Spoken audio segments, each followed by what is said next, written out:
Balance sheet చూసారా? చూశాను. లాభం వచ్చినప్పుడు మింగల, నష్టం వచ్చినప్పుడు కక్కాల్సిందే. భలేవారే మీరు. మేజర్ పార్ట్నర్ కాబట్టి చెప్పాలి గనక చెప్పాను, అంతకంటే వేరే ఉద్దేశం ఏమీ లేదు. మీరిద్దరు ఇట్రండి. ఏం ప్రసాద్, రాత్రి నాటకంలో దంచేసామంటున్నాయి? అవును డాడీ. పాండురంగం గారు, ఒకడు అసలు పుత్రుడు, ఒకడు దత్తపుత్రుడు. వీడు మా అబ్బాయి మధు, వాడు మా వాడి ఫ్రెండ్ ప్రసాద్. ఇద్దరు అతుక్కుపోయినట్టుంటారు లంబూ జంబుల్లాగా. ఏం డాడీ, కృష్ణార్జున్లో ఉంటామంటే నష్టం ఏంటి? ఇప్పటి వరకు వచ్చిన నష్టం చాలేవాయ్. సరే, వీరు పాండురంగం గారని మన బిజినెస్ లో మేజర్ పార్ట్నర్. అంతేకాదు మేనేజింగ్ డైరెక్టర్ కూడా. Very good. మేమేదో మాట్లాడుకుంటున్నాం, మీరు పైకి వెళ్ళండి.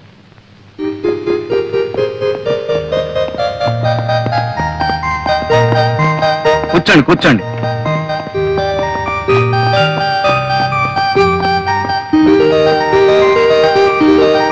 ఈ సంవత్సరం మా వాడికి పెళ్లి చేయాలనుకుంటున్నామండి. శుభం.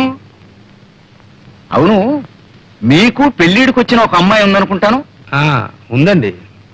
చాలా సంబంధాలు కూడా చూశారనుకుంటాను. ఇంకా చూస్తూనే ఉన్నాం, కానీ ఏది కుదరటం లేదు. దేనికైనా టైం రావాలి కదండి. వస్తుంది వస్తుంది. అది సరే, కంపెనీ నష్టంలో నా వాటా ఎంత పడుతుందంటారు? దాదాపు 2 లక్షలు పట్టచ్చు. కానీ ఈ ఏడాది మార్కెట్ చాలా బాగుంది.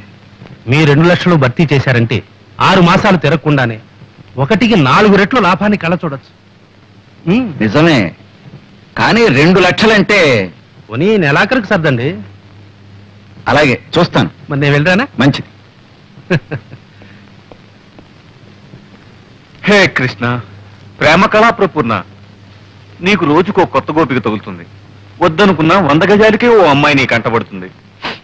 అర్జున, ఉన్నట్టుండి నీకు ఈ విషాదం ఎలా ఏర్పడను? లేక లేక ఒకే ఒక అమ్మాయిని ప్రేమించితని ఆ అమ్మాయి నన్ను కన్నెత్తేనూ చూచడం లేదు. ఏమి చేయమందు? లేం, నిలబడు. విను. ప్రణయ భగవద్గీత ప్రథమాశ్వాసంలో శ్రీకృష్ణుడు వివరించిన రీతి. ఎప్పుడైనా అమ్మాయి నీకు ఎదురుపడినదా? పడినది. నీవేమి చేసేదివి? చిచి, నేనేం చేయలేదు. చిచ్చి, ఏమీ చేయలేకపోయినా నువ్వేమి పైకి వచ్చినవు? ఆ అమ్మాయి నిన్ను ఎలా చూచును? ఏం చేయాలో తెలియదు గురు. శిక్ష నేను అభినయించి చూపెదను, గమనింపు.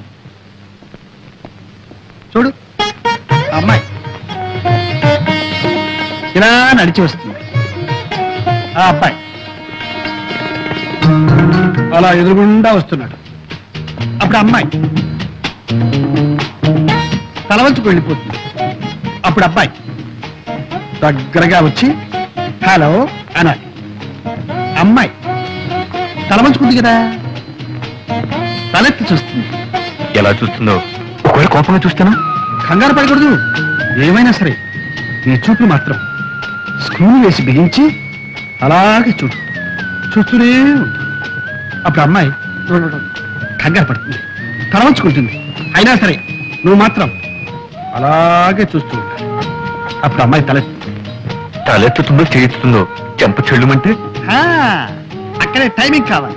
అవకాశం ఆవిడికి ఇవ్వకుండా బ్యూటిఫుల్ ఐస్, లవ్లీ ఐస్ అంటూ ఆవిడ కళ్ళలోకి చూడు. అప్పుడు ఆ లవ్లీ ఐస్ ప్రేమ తరంగాలు నీ కళ్ళలో నుంచి ఆమె కళ్ళలోకి దూసుకుపోతాయి. అప్పుడు ఆవిడ ఒళ్ళు పులకరిస్తుంది, నిన్ను పలకరిస్తుంది. నిజం గురు? ట్రై చేయి. ఇది మొదటి పాఠం. తర్వాత పాఠం? ఇది ట్రై చేయి. ఇది సక్సెస్ఫుల్ అయ్యావంటే ఆ తర్వాత ప్రేమ పాఠాలన్నీ నువ్వే నాకు చెబుతావు. థ్యాంక్ యూ గురు, thank you very much. Wish you best of luck. ఒక వ్యాపారంలో నష్టం వస్తే ఇంకో వ్యాపారంలో పూడ్చుకోవాలి. ఇంకో వ్యాపారం మనకే ఉందండి. ఈ రోజుల్లో పెళ్లి కూడా వ్యాపారమేనే. పెళ్ళా? ఎవరికి? మీకా? నువ్వుండగా నన్నెవరు చేసుకుంటారు గాని వాళ్ళ అమ్మాయికి పెళ్లి సంబంధాలు చూస్తున్నారు. చూసిపోయే వాళ్ళే గాని చేసుకునే వాళ్ళు ఎవరు లేరు. అవును, ఆ పిచ్చిదాన్ని ఎవరు చేసుకుంటారు? పిచ్చేమిటే, ఇదేమన్నా అరిసే పిచ్చా కరిసే పిచ్చా? ఏదో అమాయకంగా పాతకాలం మనిషిలా సంసార పక్షంగా ఉంటుంది. ఇదిగో చూడు, ఆ పాండురంగం గారి దగ్గర లక్షల లక్షల డబ్బు ములుగుతుంది. మనవాణ్ణి ఎలాగైనా ఒప్పించి ఆయనతో మనం సంబంధం కలుపుకున్నామంటే ఆ దొంగనాయాలు మన చేతుల్లో ఉంటాడు. మొత్తం వాడి నోట్లో నుంచి కక్కిస్తాను. బాగుందండి. మీ వ్యాపారం కోసం వాడి మెడక పిచ్చిదాన్ని కట్టబెడతారా? లేకపోతే ఇల్లు వాకిలు అమ్ముకుని నెత్తిని గుడ్డేసుకు అమ్మంటావు. కేవలం డబ్బు గురించి ఆలోచిస్తే మధు జీవితం అంతా నరకం అనుభవించాలి. పైగా ముందు తరాలు కూడా కోతి మూకలుగా పుడతారు. ఇది పెళ్లిన విషయంలో మనం గుర్తుంచుకోవాల్సిన విషయం. అబ్బా ఊరుకోవే. నేను ఊరుకుంటే వాడు ఊరుకుంటాడా? వాడికి ఇష్టాలుంటాయి. ఏమైనా సరే వాడు ఇంతవరకు ప్రేమలో పడలేదు కదా. ఏమో నాకేం తెలుసు. పడ్డా పర్వాలేదు. ఈ ప్రేమలు గేమలు ఈ పప్పులు మన దగ్గర ఉడకో. చేసుకోమంటే చేసుకోవాల్సిందే. చేసుకోకపోతే అప్పుడు చూద్దాంలే.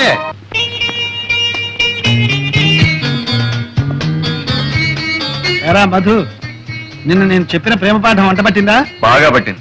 ఇదిగో బొమ్మతో రిహార్సల్ చేస్తున్నాను. Good good. అయితే ఇవాళ ప్రాక్టికల్స్. ఇదిగో నేను చెప్పిన పాఠం ఆచరణలో పెట్టే అవకాశం వచ్చింది. ఏమిటి? ఏమిటా, మంచి మంచి అమ్మాయిలు వస్తున్నారు. అమ్మో, అమ్మాయిలే. ఒరే, నాకు భయంగా ఉందిరా. భయపడి చూస్తావేరా అలాగా? చూడు, పిరికివాడికి ప్రేమించే హక్కు లేదు. కాబట్టి గెట్ రెడీ. కమాన్.